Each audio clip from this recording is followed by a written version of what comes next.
As we go now to Cleveland, both the House and Senate passed non-binding resolutions last week in Washington, D.C., overwhelmingly supporting Israel's offensive in Gaza. On Thursday, the Senate passed the resolution by a unanimous voice vote. The House voted in a similar bill Friday. The bill was called Recognizing Israel's Right to Defend Itself Against Attacks from Gaza, Reaffirming the United States' Strong Support for Israel and Supporting the Israeli-Palestinian Peace Process. The measure passed by a vote of 394, 5 against, 22 representatives voting present. Democratic Congressmember Dennis Kucinich of Ohio is one of the 5 members of the House to vote against the resolution, joining us from Cleveland. Welcome to Democracy Now! Congressmember Kucinich, why did you vote against this resolution? I'm someone who's spent his entire career working for peace, and I don't think that resolution expressed a sentiment that will get us to peace because it was incomplete. It didn't truly address the humanitarian crisis. It didn't address the nature of the blockade, and it did not talk about the broad issues of occupation, nor did it set a path that could truly get us out of this crisis. So I'm continuing to talk to the leaders of the House about the urgency of America taking a more balanced approach in reaching out to all the parties to show that we understand the suffering that's going on there, we understand the humanitarian disaster that's been visited upon the people of Gaza.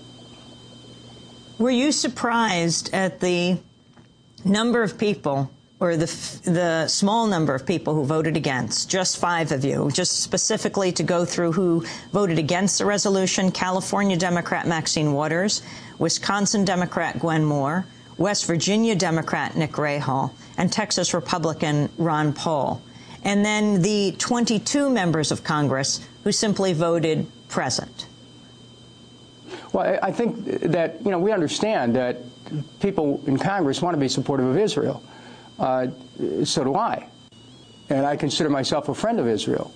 But your best friends are those who will tell you when they think you're going in the wrong direction and when you could be getting into danger. And I think that Israel is approaching a period of danger here. Time magazine raised a question about whether Israel can survive the attacks on Gaza, because of the diplomatic morass that it's moving towards and making it very difficult to find a partner in the region to try to come to talks and resolution of this, not just this current conflict, but set the stage for development of peace. So members of Congress who voted against it, the 4 ones other than myself, I think shared the concern that I have, that the humanitarian crisis has not been addressed, that Israel has in fact used disproportionate force, and that the resolution of this conflict cannot be achieved through the use of military force. Congressman Kucinich, you mention Israel's potential violation of the Arms Export and Control Act, which governs U.S. arms exports to foreign countries. Can you explain?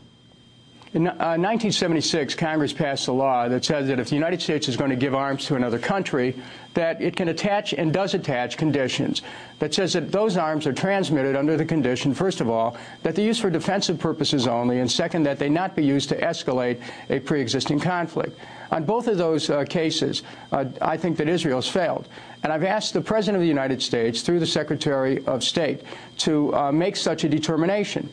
Now, the importance of it here is that Israel signed a $30 billion agreement with the United States in 2007, $25 billion of which has not been spent, for military assistance. And I think that if Israel is going to get aid from the United States, that the United States must be very certain that military aid is not going to be used against the civilian population in a way that's occurring in Gaza. It's a very dangerous moment. Not only F-16 jets, Apache helicopters, but now we're seeing white phosphorus used against the people in Gaza. This should be a great concern to every person in this country because of the amount of money that we're giving to Israel, that the conditions upon that which that aid was transmitted be enforced. The issue of the UN vote against the Israeli attack, the U.S. did not vote against it, but abstained. Well, let's look at this in a broader context. Where the U.S. has really lost a lot of its moral authority.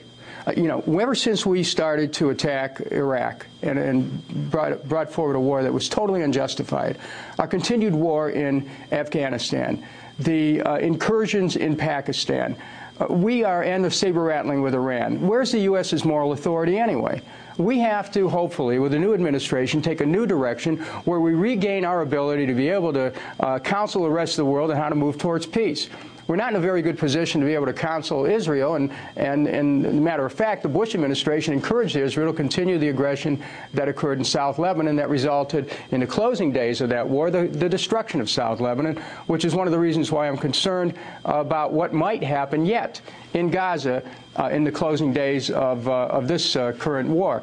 We have to work for the survival of Israel through diplomacy. Just simply arms is not going to keep Israel safe. It is just a matter of fact that the United States has a higher role to play in world affairs, but the only way that we can do it is if we stand for international law and then ask our partners, such as Israel, to stand for international law as well.